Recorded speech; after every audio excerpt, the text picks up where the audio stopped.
হুন্ডার তো অভাব নাই। আরে যে আমার পরে যে আমার কাছে আইফোন দেখতেছেন না, এই আইফোন আমার বাপের দেওয়া। আর বাপের তো আইফোনের অভাব নাই।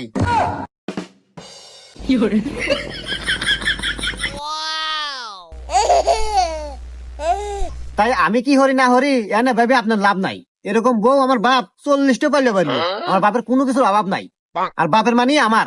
অত কথা বাদ দে, মেয়েটা দেন নিয়ে যাই। দাঁড়াও বাবাজি, আর বিয়ে সাহেব ও আমি আগেই জানি আজকে বিয়ে হয়ে যাবো, এই জন্য আগেই কাজে আনিয়া আমি ঘরের মধ্যে বসে রাখছি। তাহলে আমি কাজে ডাক দিই। দাঁড়াও বাবা, সাওয়ালের বাপের সাথে আমার একটু পার্সোনাল কথা আছে।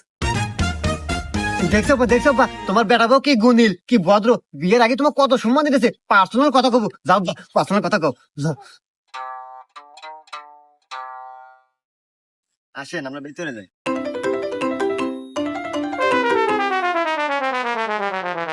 এ বন্ধু, বিয়ে তোমার হয়ে গেল রে। হ্যাঁ, তাই তো দেখতেছি।